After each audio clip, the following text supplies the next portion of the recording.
We shall now discuss on chapter 9. The title of chapter 9 is inner product spaces and Hilbert spaces. Already we have learned many properties on nonlinear spaces and Banach spaces. These nonlinear spaces and Banach spaces had some linear properties as well as metric properties. In a nonlinear space, the norm defines the length of the vector.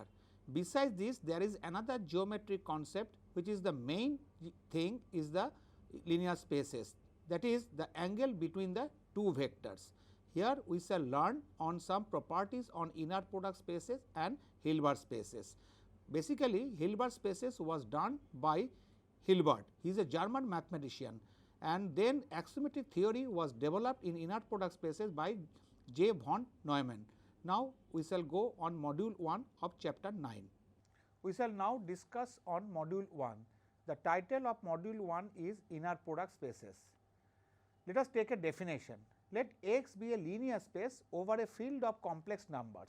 If for every pair x, y belonging to Cartesian product of x, that is, for every pair x, y belongs to x cross x, there corresponds a scalar denoted by x, y within the bracket called inner product of x and y of x, such that the following properties holds. Number 1, IP1, that x, y within the bracket is equal to within the bracket y, x bar, where x, y belongs to x cross x and bar denotes the conjugate of the complex number.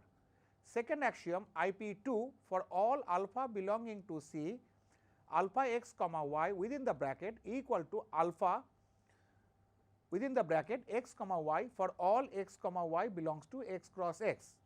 Third axiom, IP3, for all x, y, z belonging to capital X, x plus y, z within the bracket equal to within the bracket x, z plus y, z. Number 4, IP4, within the bracket x, x greater or equals to 0 and within the bracket x, x equal to 0 if and only if x equal to theta. Then x, within the bracket with dot is called an inner product space or a pre-Hilbert space. The bracket is called the inner product function and x, within the bracket within the dot is called the inner product space. Now, inner product induce a norm. Let x be an inner product space, take x belongs to capital X. Define norm of x equal to plus root over inner product x, x. Now, norm of x greater or equals to 0 as inner product x, x greater or equals to 0 by IP4, that is fourth axiom of inner product space. Also, norm of x equal to 0 if and only if x equal to 0 vector by inner product axiom 4, that is norm of x equal to 0 if and only if x equal to theta. Take alpha belongs to C, that is alpha is a complex number. So, norm of alpha x a whole square is equal to inner product alpha x, where alpha belongs to C and x belongs to capital X. This is equal to alpha into alpha bar into inner product x, x for all x belongs to capital X, which is again equals to modulus of alpha square into norm of x square, where x belongs to capital X. So, norm of alpha x is equal to modulus of alpha into norm of x, x belongs to x. Now, the second norm axiom is satisfied. To prove the triangle inequality, we first state and prove Cauchy-Schwarz inequality. Cauchy-Schwarz inequality is that modulus of inner product x, y is less or equals to norm x into norm y for all x, y belongs to capital X. The proof goes below. If y is equal to 0 vector of x, then the result follows trivially.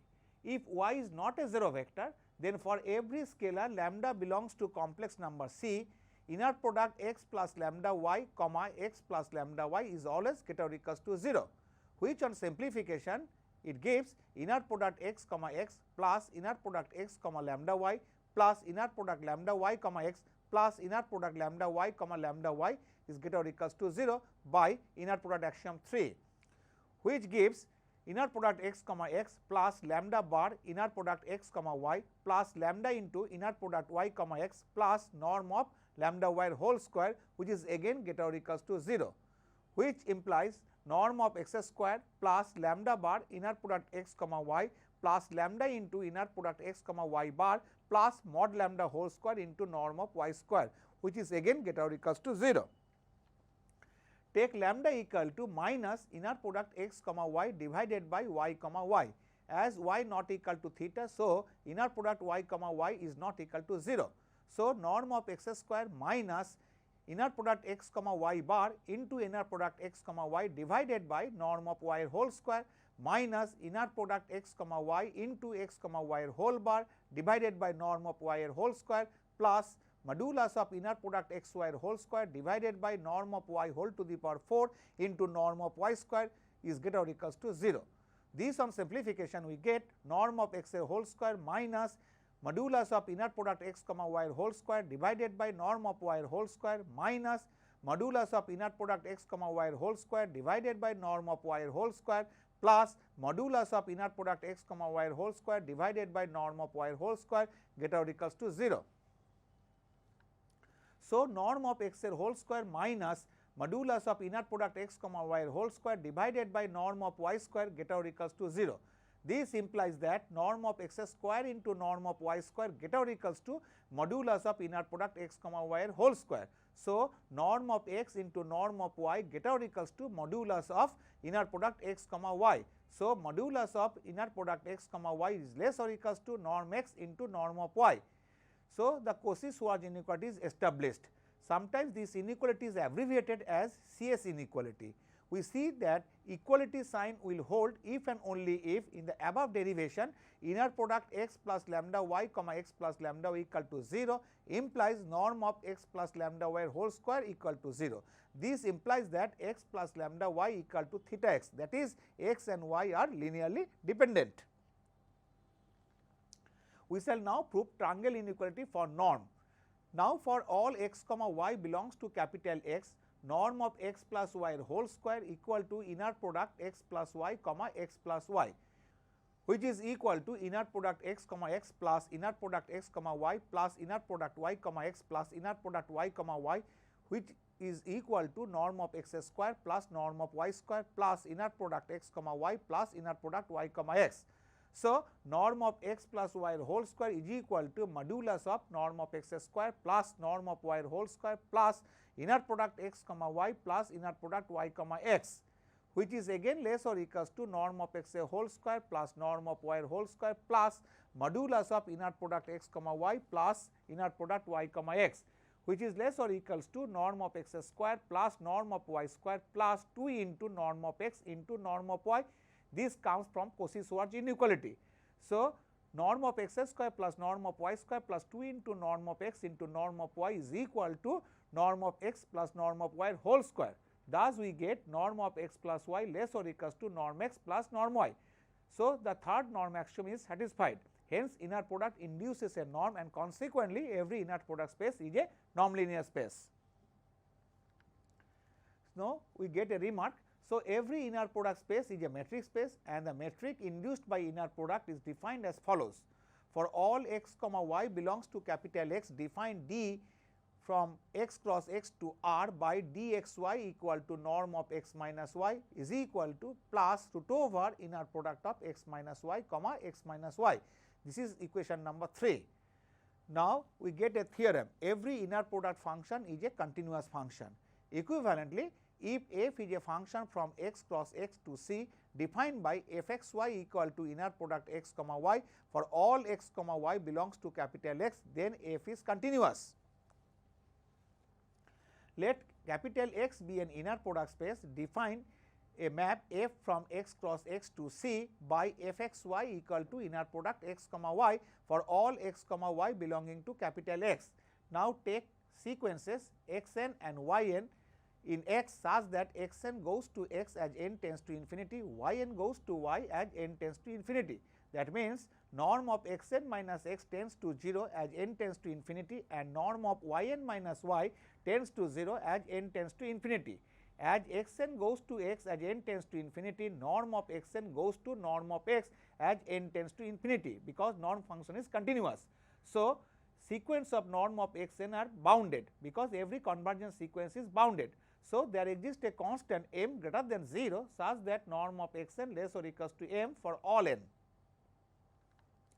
Now, modulus of inner product x n comma y n minus inner product x comma y is equal to modulus of inner product x n comma y n minus inner product of x n comma y plus inner product x n comma y minus inner product x comma y by suitable adjustment of inner product x n comma y with plus and minus. So, which is again equals to modulus of inner product x n comma y n minus y plus inner product x n minus x comma y, which is again less or equals to modulus of x n comma y n minus y plus modulus of inner product x n minus x comma y, which is again less or equals to norm of x n into norm of y n minus y plus norm of x n minus x into norm of y by Cauchy-Schwarz inequality, which is again less or equals to m into norm of y n minus y plus norm of x n minus x into norm of y as norm of x n less or equals to m for all n, and this goes to 0 as n tends to infinity. That is, inner product x n comma y n goes to x y as n tends to infinity. That means, f of x n comma y n goes to f x y as n tends to infinity. This implies that f is continuous. Now, let us take a theorem, and this theorem is known as the parallelogram law. Let capital X be an inner product space and let x comma y belongs to capital X. Then norm of x plus y whole square plus norm of x minus y whole square equal to 2 into norm of x square plus norm of y square. Now, the proof goes below. Now, norm of x plus y whole square is equal to inner product x plus y comma x plus y, which is equal to inner product x comma x plus inner product x comma y plus inner product y comma x plus inner product y comma y, which is equal to norm of x square plus norm of y square plus inner product x comma y plus inner product y comma x. Now, let us take a calculation of norm of x minus y whole square. Now, norm of x minus y whole square is equal to inner product x minus y comma x minus y, which is equal to inner product x comma x plus inner product x comma minus y plus inner product minus comma x plus inner product minus y comma minus y, which is again equals to norm of x square plus norm of y square minus inner product x comma y minus inner product y comma x. So, adding these two results, we get norm of x plus y whole square plus norm of x minus y whole square equal to 2 into norm of x square plus norm of y square. This is the parallelogram law.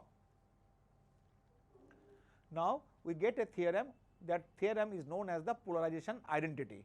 Let capital X be an inner product space and let x comma y belonging to capital X. Then inner product x comma y equal to 1 by 4 into norm of x plus y whole square minus norm of x minus y whole square plus I into x plus I y whole square minus I into norm of x minus I y whole square.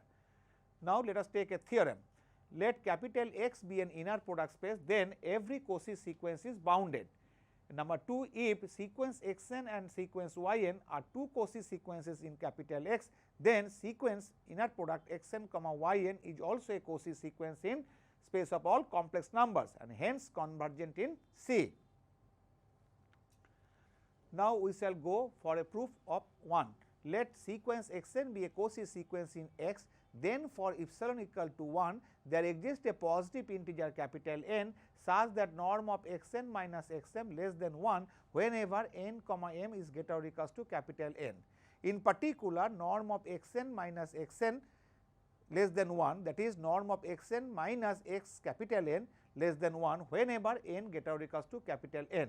Now, norm of x n less or equals to norm of x n minus x capital N plus norm of x capital N, which is again less than 1 plus norm of x capital N for all n greater or equals to capital N.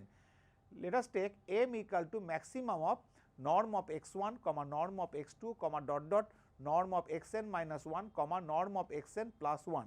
So, norm of xn less or equals to m for all n. So, xn is bounded. Now, for the proof of 2, let us take xn and yn be two Cauchy sequences in capital X. So, norm of xn minus xm tends to 0 as n comma m tends to infinity, and norm of yn minus ym tends to 0 as n comma m tends to infinity. Also by 1, norm of xn less or equals to m for all n and for some m greater than 0. Similarly, norm of yn less or equals to k for some k greater than 0 and for all n. Now, modulus of inner product xn comma yn minus inner product xm comma ym is equal to modulus of inner product xn comma yn minus inner product xn comma ym plus inner product xn comma ym minus inner product xm comma ym by mutual adjustment of plus and minus by inner product xn comma ym, which is again equals to modulus of inner product xn comma yn minus ym plus inner product xn minus xm comma ym, which is again less or equals to modulus of inner product xn comma yn minus ym plus modulus of inner product xn minus xm comma yn,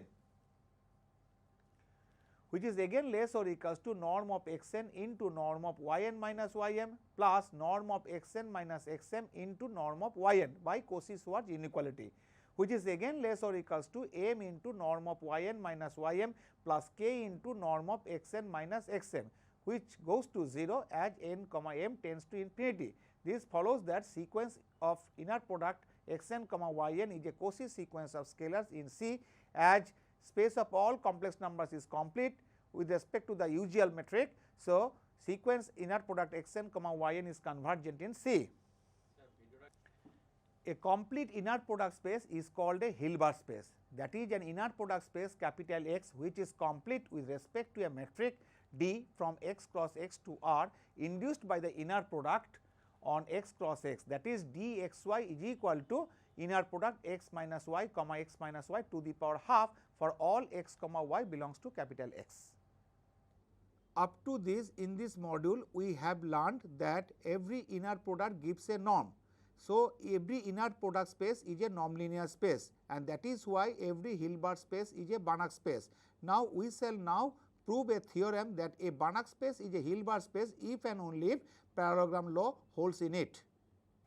We shall now prove a theorem that a Banach space capital X is a Hilbert space if and only if parallelogram law holds in it. We know that every Hilbert space capital X is a Banach space where parallelogram law holds in it. Conversely, suppose that capital X is a Banach space where parallelogram law holds. Without loss of generality, we can assume a function, that is inner product function, whose range is R. For all x comma y belongs to capital X, define inner product function from x cross x to R by inner product x comma y equal to 1 by 4 into norm of x plus y whole square minus norm of x minus y whole square. That is, for real inner product space we start with above equation, and sometimes we write R inner product x comma y is equal to 1 by 4 into norm of x plus y whole square minus norm of x minus y whole square for all x comma y belongs to capital X. It is easy to verify that all the norm axioms are satisfied. So, therefore, every inner product space is a nonlinear space and every nonlinear space is an inner product space. Now, we shall take some examples. The Euclidean space Cn is a Hilbert space. Let us take the solution. Let x is equal to xi1 xi2 dot dot xn and y equal to eta 1 comma eta 2 dot dot eta n be two elements of Cn. We define the inner product of x and y by inner product x comma y equal to xi1 into eta 1 bar plus xi2 into eta 2 bar plus dot dot dot plus xn into eta n bar. Then norm of x is equal to inner product x comma x, which is again equals to modulus of xi1 square plus modulus of xi2 square plus dot dot dot plus modulus of xn square to the power half. It may be easily verified that all the inner product axioms are satisfied in Cn, and the Euclidean metric D is obtained by dxy equal to norm of x minus y is equal to inner product x minus y comma x minus y to the power half, which is again equals to sigma I equal to 1 to n xi I minus eta I whole square.